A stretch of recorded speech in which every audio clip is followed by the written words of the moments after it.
नमस्कार, जय जोहार।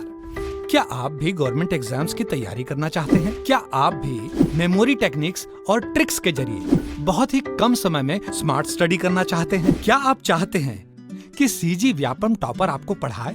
तो डाउनलोड करिए योगेंद्र साहू क्लासेस ऐप। यहाँ 10 से अधिक गवर्नमेंट एग्जाम्स क्रैक करने वाले और सीजी व्यापम टॉप करने वाले योगेंद्र सर CGPSC और सीजी व्यापम के अंतर्गत होने वाले सभी एग्जाम्स की तैयारी कराएं।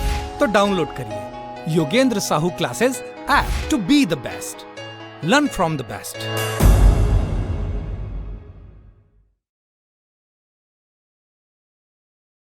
कोई भी सपना साकार करने के लिए सबसे जरूरी है सही कोच का होना। चुनिए Yogendra Sahu classes first rank को और करे अपने सीजी व्यापम CGPSC का सपना साकार। Download the app now. Hello everyone, आप सभी का स्वागत है योगेंद्र साहू ऑनलाइन क्लासेस पे एंड मैं सौरभ देवांगन आपका होस्ट तहे दिल से आपका हमारे प्लेटफॉर्म पे स्वागत करता हूं।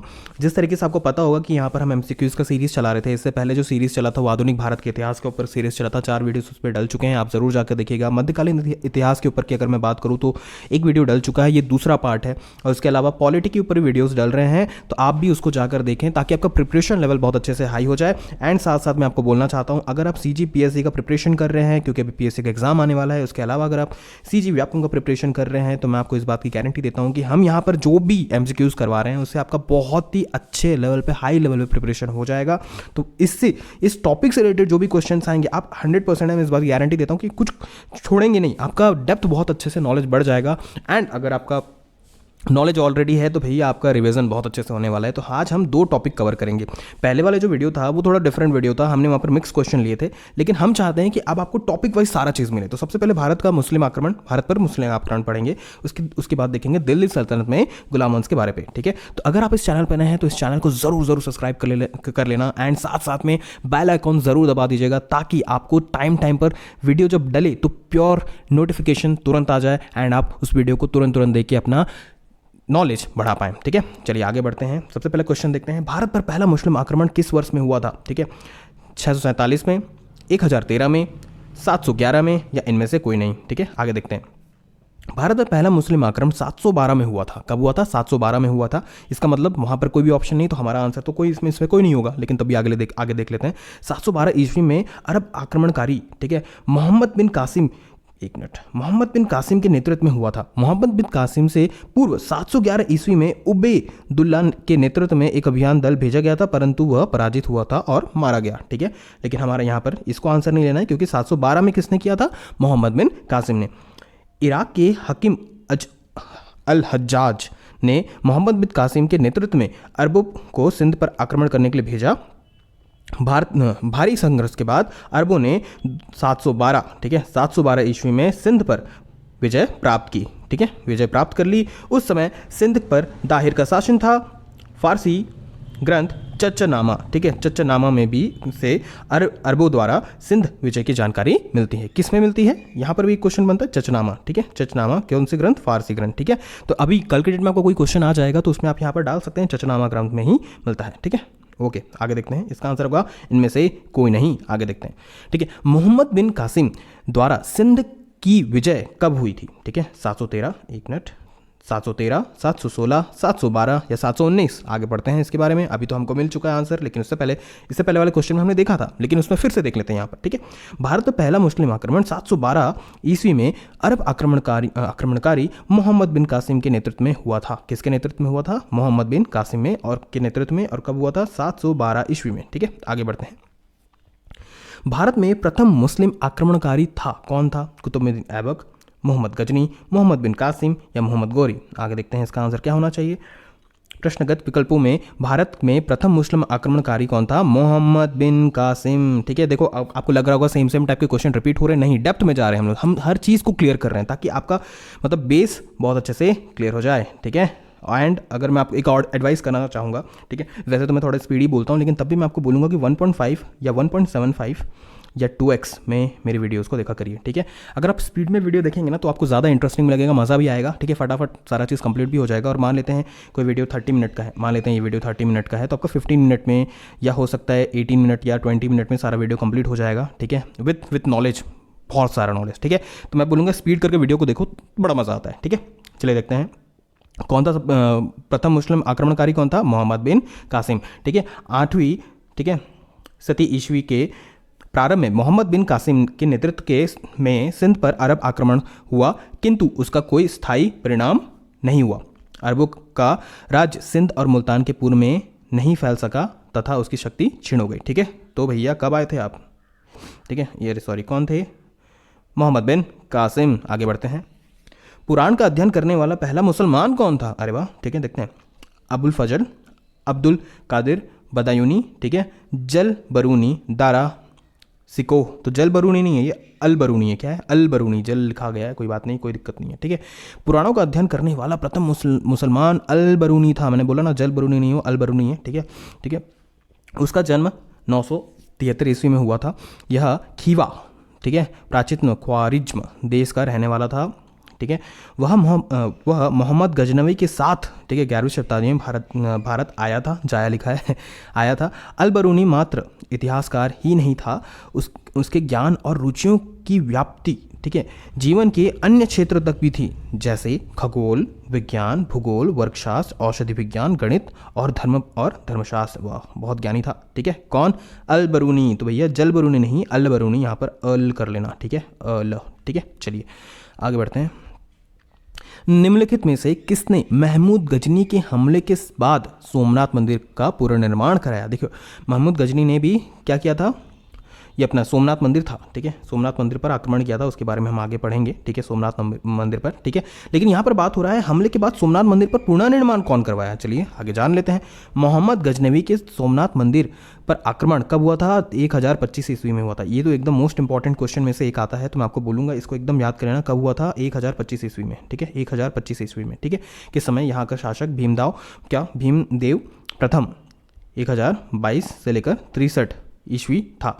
मोहम्मद, ठीक है, महमूद मंदिर से अतुल संपत्ति लूट कर, ठीक है, महमूद गजनी है, सॉरी, ठीक है, लूट कर वापस गया। महमूद के जाने के बाद भीमदेव प्रथम ने सोमनाथ मंदिर पर का पुनर्निर्माण कराया। कौन कराया? भीमदेव प्रथम ने, ठीक है। वैसे तो उन्होंने बहुत लूटपाट किया था, आप तो जानते ही होंगे। जब से यहाँ पर आए हैं तो देखिए, जो इस्लाम धर्म वाले आए थे, मतलब ये मुसलमान लोग आए थे, वो उनका मुख्य क्या था? पहला तो अपना धर्म का प्रचार प्रसार करना। क्या करना? धर्म का प्रचार प्रसार करना, ठीक है। मोहम्मद बिन कासिम के टाइम जितने भी लोग आए थे, सारे लोग जो है धर्म का प्रचार प्रसार करना, है ना। मुसलमान जो बोलना चाहिए, जो धर्म है वो उसी टाइम आया हुआ है, और उसी टाइम से इनका मेन मुद्दा ये था। उसके अलावा अगर हम बात करें तो इनका ये था कि लूटपाट करना, बहुत लूटपाट हुआ था उस समय, ठीक है। दो चीज़ के ऊपर मेजर फोकस इन्होंने किया था, ठीक है। तो चलिए कोई बात नहीं। क्या है? भीमदेव प्रथम, ठीक है। कौन है? भीमदेव प्रथम। कहाँ गए भीमदेव प्रथम? ये भीमदेव है, यही भीमदेव प्रथम, ठीक है। तो प्रथम यहाँ पर आ जाएगा, ठीक है, कोई बात नहीं। आगे बढ़ते हैं। किसने एक तरफ संस्कृत मुद्रा लेख के साथ चांदी के सिक्के का निर्गत किए? ठीक है, चांदी सिक्के निर्गत किए। महमूद बिन कासिम, महमूद गजनवी, शेर शाह या अकबर? आगे पढ़ते हैं। संस्कृत मुद्रा लेख के साथ चांदी के सिक्के महमूद गजनवी ने जारी किए थे, ठीक है।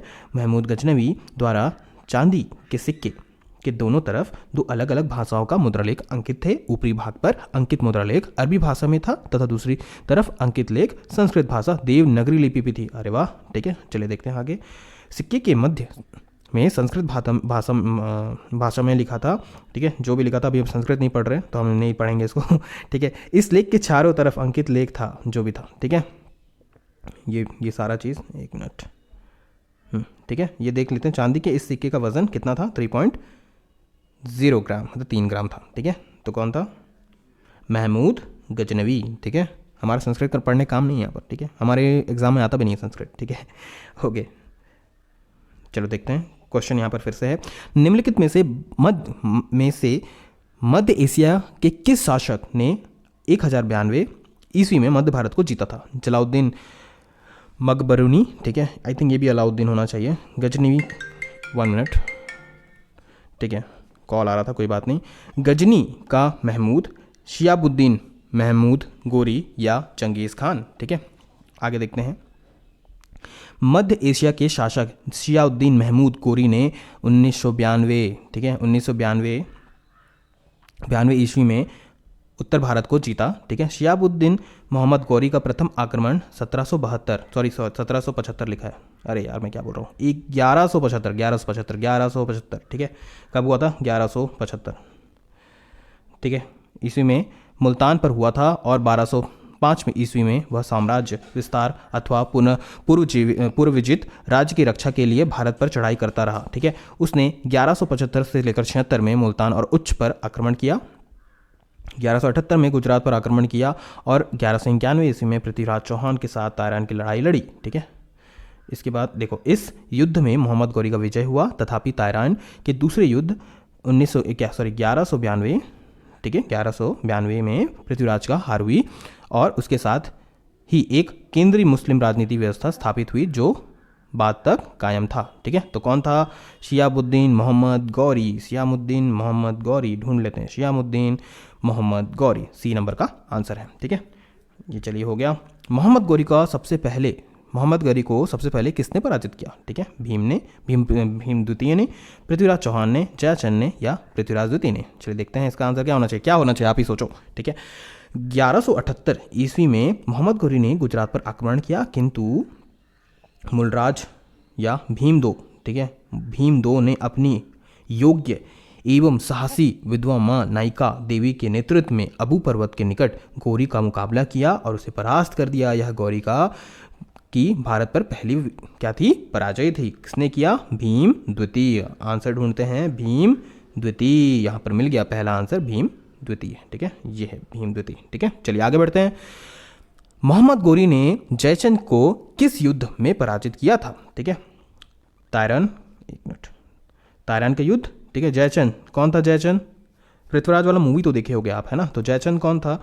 जो हीरोइन थी उनके पापा जी थे। ठीक है, पृथ्वीराज वाला मूवी देखे अपना, अक्षय कुमार वाला। ठीक है, तो थोड़ा बहुत कनेक्ट तो कर पा रहे होगे, थोड़ा बहुत के बहुत अच्छे से कनेक्ट कर पा रहे होगे। ठीक है, तो कब लड़ाई हुआ तो देखते हैं अपन। ठीक है, तायरन का युद्ध 1191, तायरन का युद्ध 1192, चंदावन का युद्ध ठीक है 1194, ठीक है, या कन्नौज का युद्ध 1194। ठीक है, आगे देखते हैं। 1194 ईस्वी में चंदावर के युद्ध में मोहम्मद गौरी ने कन्नौज के गढ़वाल राजा जयचंद को पराजित किया। चंदावर वर्तमान फिरोजाबाद जिले के यमुना तट पर स्थित है। ठीक है, तो कब हुआ था? तो ऐसा मान लेते हैं मोहम्मद गौरी ठीक है जयचंद से क्या मांगने गया था? चंदा मांगने गया था। ऐसा करके याद करो यार, ट्रिक की बात कर रहे हो यहाँ पर। जयचंद चंदा मांगने गया था, हम बोले नहीं देंगे भैया, तो युद्ध हो गया, ऐसा टाइप को मान लो। ठीक है, चलो देखते हैं। युद्ध जिसमें भारत में मुस्लिम शक्ति की स्थापना की। तायरान का प्रथम युद्ध, तायरान का द्वितीय युद्ध, पानीपत का प्रथम युद्ध, पानीपत का द्वितीय युद्ध। आगे बढ़ते हैं इसके बारे में। 1192 में तायरान के द्वितीय युद्ध में मोहम्मद गौरी द्वारा पृथ्वीराज चौहान की पराजय के बाद भारत में मुस्लिम शक्ति की स्थापना हुई। गौरी की सजगता और श्रेष्ठ युद्ध प्रणाली के कारण मुसलमान की जीत हुई। यह युद्ध भारतीय इतिहास का अत्यधिक महत्वपूर्ण है। कब? 1192 ईस्वी में। कौन सा? द्वितीय, किसका? द्वितीय युद्ध। एक मिनट, ठीक है, कौन सा? तायरन के द्वितीय युद्ध। ठीक है, ओके, आगे देखते हैं। तायरन का द्वितीय युद्ध। ठीक है, सेकंड नंबर इसका आंसर है। आगे देखते हैं। किस मुस्लिम शासक के सिक्के पर देवी लक्ष्मी की आकृति बनी थी? ठीक है, मोहम्मद गौरी, अलाउद्दीन खिलजी, अकबर, या उपयुक्त में कोई नहीं। ठीक है, आगे देखते हैं। मोहम्मद गौरी के सिक्के पर देवी लक्ष्मी की आकृति बनी है और दूसरी तरफ कलमा अरबी में खुदा हुआ है। ठीक है, तो कौन है? मोहम्मद गौरी के सिक्के। तो मोहम्मद गौरी भैया यहाँ हैं, तो इनके ठीक है, ये कर लिया हमने। आगे देखते हैं। भारत में मोहम्मद गौरी ने किसको प्रथम अख्ता प्रदान किया था?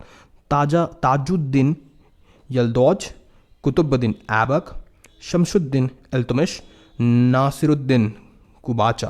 नाम भी खतरनाक है यार, क्या बोले। ठीक है, गौरी की विजय के बाद शीघ्र ही उत्तर भारत में अख्ता प्रथा स्थापित हो गई। 1192 से लेकर 1206 तक कुतुबुद्दीन ऐबक ने गौरी के प्रतिनिधि के रूप में उत्तरी भारत में विजय भागों पर प्रशासन संभाला। इस अवधि में ऐबक ने उत्तरी भारत में तुर्की शक्ति का विस्तार किया। किसके में? कुतुबुद्दीन ऐबक। ठीक है, कुतुबुद्दीन ऐबक कहाँ गए भैया? ये है कुतुबुद्दीन ऐबक। आंसर मिल गया, बी नंबर का आंसर है। मोहम्मद गौरी के किस दास ने बंगाल एवं बिहार पर विजय प्राप्त किया? कुतुबुद्दीन ऐबक। किसके? मोहम्मद गौरी की बात कर रहे हैं हम। कुतुबुद्दीन ऐबक, इल्तुतमिश, बख्तियार खिलजी, यल्दौज। आगे देखते हैं। मोहम्मद गौरी के एक साधारण दास इख्तियारुद्दीन मोहम्मद बिन बख्तियार खिलजी। अरे बाप रे, इतना बड़ा! इख्तियारुद्दीन मोहम्मद बिन बख्तियार खिलजी ने 1193 से लेकर 1202 के मध्य बिहार की विजय की और नालंदा और विक्रमशिला विहार को तहस नहस कर दिया। देखो ऐसा तो करते थे, क्या बोलेंगे यार, अब तहस नहस कर देते थे। मतलब यहाँ की जो बोलना चाहिए सबसे इंपॉर्टेंट चीज़ है उसके ऊपर ऐसा आगे किए थे। तो मैंने बोला ना, यहाँ पर आना है और क्या करना है, लूटपाट करना है और इस्लाम धर्म का प्रचार करना था इनका मुद्दा। ठीक है, तो कभी क्वेश्चन आ जाएगा तो आपको याद रखना है। ठीक है, ठीक है, ये हुआ तहस नहस कर, राजधानी हो गया। उदयनपुर पर कब्जा कर लिया। उसने 1198 से 1203 ईस्वी के मध्य में बंगाल पर आक्रमण किया। उस समय वहाँ का शासक लक्ष्मण सेन था, वह बिना युद्ध किए ही भाग निकला। ठीक है, आगे देख लेते हैं। तुर्की सेना ने राजधानी नदिया में प्रवेश कर पूरी तरह लूटपाट की। देखो मैं बोला लूटपाट, याद आ गया, चलो कोई बात नहीं। राजा की अनुपस्थिति में नगर ने आत्मसमर्पण कर दिया। लक्ष्मण सेन ने भागकर पूर्वी बंगाल में शरण ली और वहीं कुछ समय तक शासन करता रहा।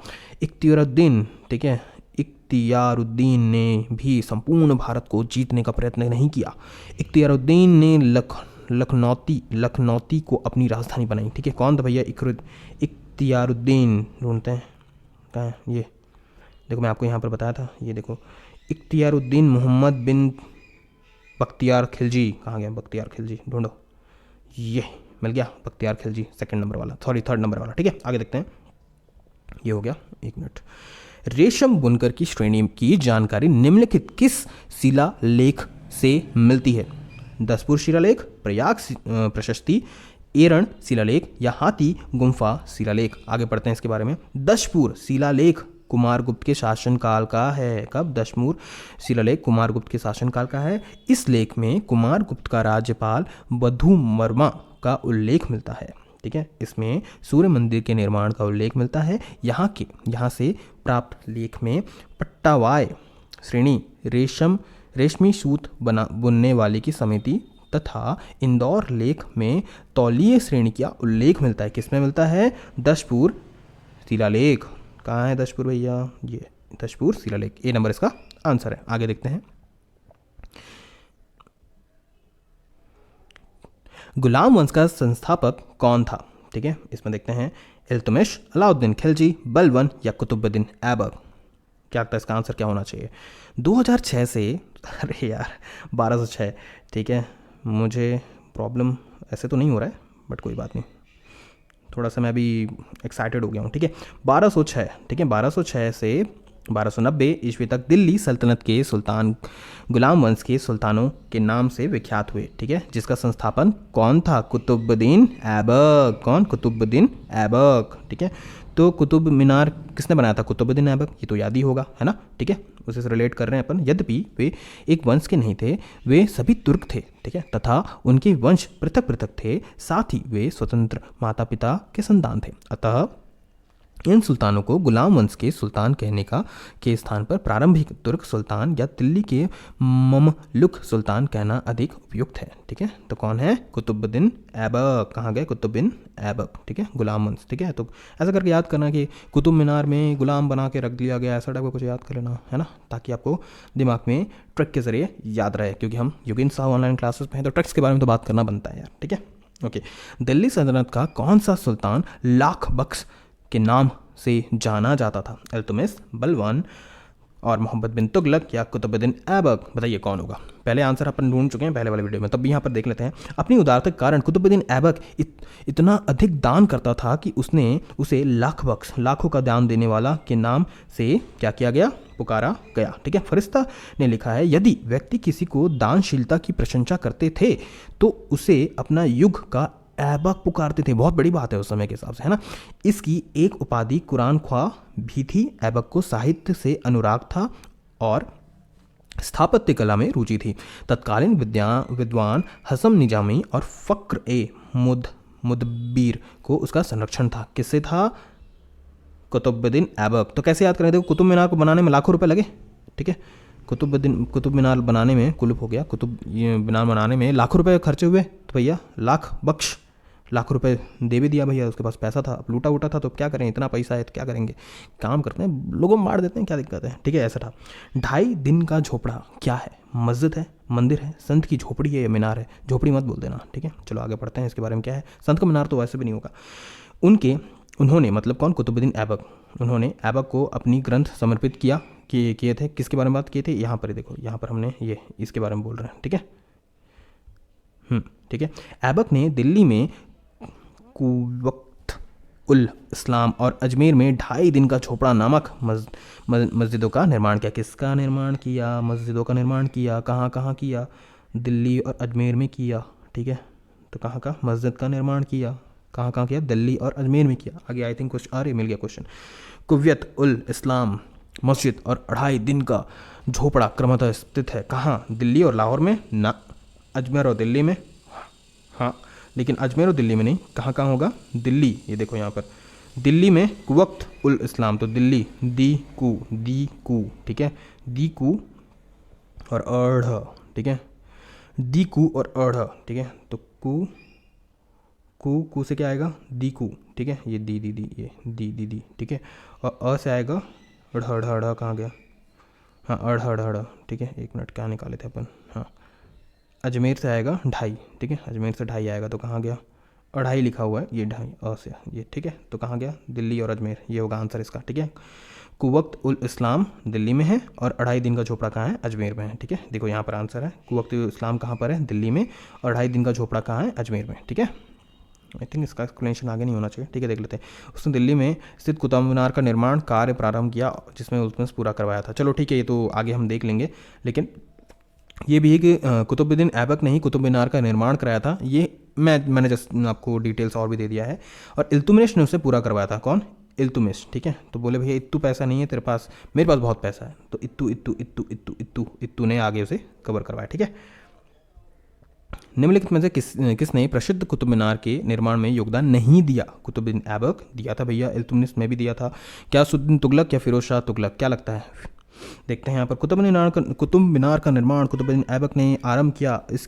इसका निर्माण कार्य इल्तुतमिश के काल में पूरा हुआ। फिरोज शाह तुगलक के शासन में इसकी चौथी मंजिल का निर्माण मंजिल को काफ़ी हानि पहुंची थी, जिस पर फिरोज ने चौथी मंजिल का स्थान पर 2 और मंजिल का भी निर्माण करवाया। गयाउद्दीन तुगलक ने इसके निर्माण में कोई योगदान नहीं दिया। तो गयाउद्दीन गया, उसको कोई मतलब नहीं किससे, कुतुब मीनार से। तो भाई कुतुब मीनार देखने नहीं गया ये, ठीक है, नहीं गया, ठीक है, ओके। आगे देखते हैं, सुल्तान कुतुबुद्दीन ऐबक की मृत्यु कैसे हुई थी, चलो देखते हैं। उनके एक महत्वाकांक्षी कुलीन व्यक्ति ने कपट से छुरा मारकर उनकी हत्या कर दी है, क्या लगता है, नोई, ठीक है।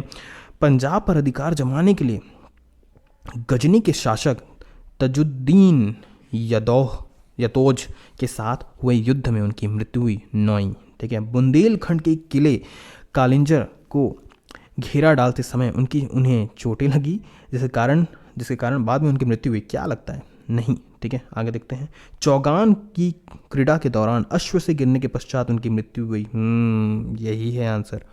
डिटेल्स देखते हैं। कुतुबुद्दीन ऐबक की मृत्यु चौगान के खेल आधुनिक पोलो की भांति का एक खेल में घोड़ों से गिरने के दौरान 1210 में हुई थी।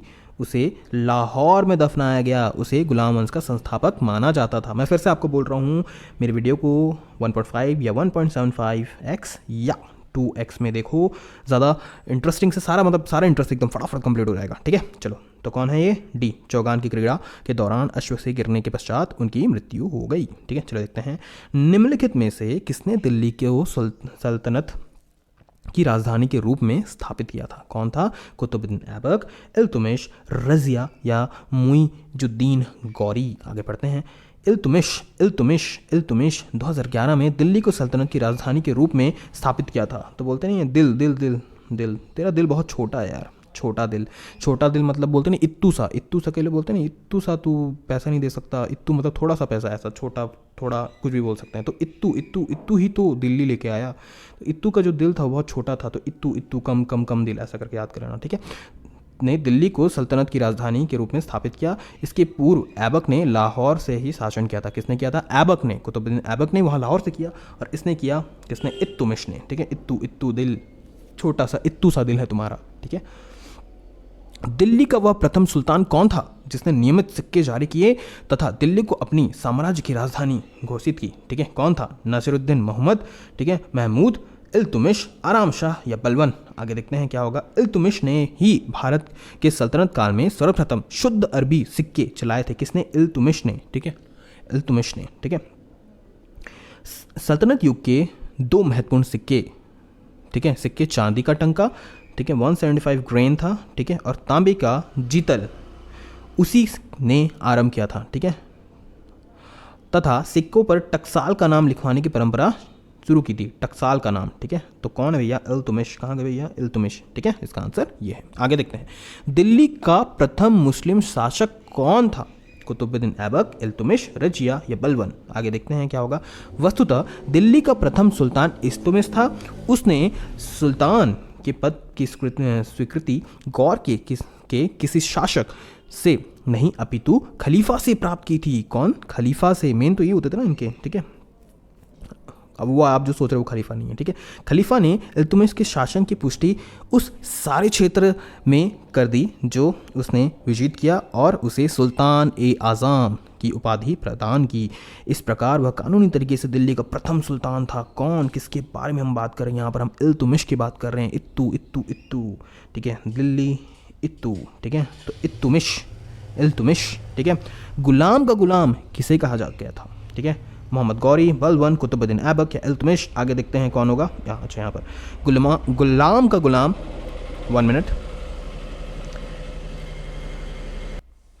एक्चुअली मेरा जो ऑफिस है ना वो है मतलब रोड के जस्ट बाजू में, ठीक है, तो यहाँ पर बहुत सारा मतलब गाड़ी चलते रहते हैं तो उसका आवाज़ आ जाता है कई बार, मतलब यहाँ पर डिस्टर्बेंस भी हो जाता है, बट कोई बात नहीं, ठीक है। तो यहाँ पर देखते हैं, गुलाम का गुलाम इल्तुमिश को कहा जाता है, ठीक है। मोहम्मद गौरी के गुलाम कुतुबुद्दीन ऐबक ने इल्तुमिश को खरीदा था, ठीक है। ऐबक ने आरंभ से ही इसे सर ए जहांदर अंगरक्षकों का प्रधान का महत्वपूर्ण पद दिया था। ऐबक ने अपनी पुत्री का विवाह इल्तुमिश से किया था, ठीक है। तो इसका आंसर होगा इल्तुमिश, ठीक है। एक मिनट में कहाँ चला गया? हाँ, इसका आंसर है इल्तुमिश, ठीक है।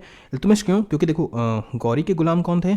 कुतुबुद्दीन ऐबक का गुलाम कौन हुआ? इल्तुमिश, ठीक है, इल्तुमिश, ठीक है। आगे देखते हैं, मंगोल आक्रमणकारी चंगेज खां भारत की उत्तर पश्चिम सीमा पार निम्नलिखित में से किसके काल में आया था? अलाउद्दीन खिलजी, इल्तुमिश, बलवन, ऐबक? आगे देखते हैं, इसका आंसर क्या होगा। मंगोल नेता चंगेज खान भारत की उत्तर पश्चिम सीमा पर इल्तुमिश के शासनकाल में आया था। किसके? इल्तुमिश के शासन काल में ही आया था, ठीक है। चंगा मंगा, इल्तुमिश बहुत चंगे हो आप, ऐसा करके याद कर लेना, ठीक है। उसी टाइम आया हुआ था ये, ठीक है। चंगेज खां के प्रकोप से रक्षार्थ ख्वारिज्म शाह का पुत्र जलाउद्दीन, ठीक है, मंगबरनी, ठीक है, सिंध घाटी पहुंचा संभवतः, ठीक है। चंगेज खां ने इल्तुमिश के पास अपने दूत भेजे थे कि वह मंगबरनी की सहायता न करे, अतः इल्तुमिश ने उसकी कोई सहायता न की और जब मंगबरनी 1224 में भारत से चला गया तो इस समस्या का समाधान हो गया। तो किसके शासनकाल में आए थे? इल्तुमिश ढूंढो भाई, चंगे हो तुम भैया, इल्तुमिश, ठीक है। निम्नलिखित में से कौन मध्यकालीन भारत की प्रथम महिला शासक थी? कौन थी? रजिया सुल्तान, चांद बीबी? क्या लगता है चांद बीबी होंगे? नहीं। दुर्गावती? क्या है ये? नूरजहां? नहीं। कौन होगा? पता है यार आपको। मध्यकालीन भारत की प्रथम महिला शासिका कौन थी? रजिया सुल्तान, 1236 से लेकर 40, ठीक है। उन्होंने 365 डेज क्या किया था? अपना शासन किया था, 3 साल 6 महीने 5 दिन, ठीक है। व्यक्तिगत दृष्टि से उसने भारत में पहली बार स्त्री के संबंध में इस्लाम की परंपराओं का उल्लंघन किया और राजनीतिक दृष्टि से उसने राज्य की शक्ति को सरदारों अथवा सूबेदारों से विभाजित करने के स्थान पर सुल्तान के हाथों में केंद्रित करने पर बल दिया। इस प्रकार उसने इल्तुमिश के संपूर्ण प्रभुत्व संपन्न राजतंत्र के सिद्धांत का समर्थन किया जो उस समय की परिस्थितियों में तुर्की राज का हित में नहीं था। तो कौन थी? अल्लाह बचाओ मेरी जान कि रजिया गुंडों में फंस गई क्योंकि उन्हें मारा गया था गुंडों के द्वारा, ठीक है, साजिश करके, ठीक है। तो ये क्वेश्चन है, रजिया बेगम को सत्ताच्युत करने में किसका हाथ था? ठीक है, तो इसका मतलब है सत्ता से हटा देना, अफगानों का, मंगोलों का, तुर्कों का या अरबों का। देखते हैं क्या होगा इसका आंसर।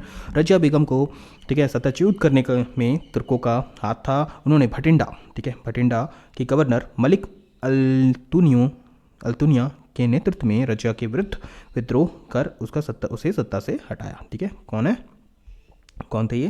तुर्क, ठीक है। तो यहाँ पर आंसर तुर्क, ठीक है। सी नंबर का इसका आंसर होगा।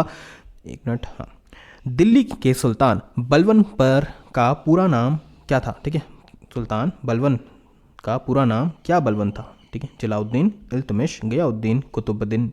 ठीक है, कुतुबुद्दीन का तो ऐबक था। ठीक है, याद होगा।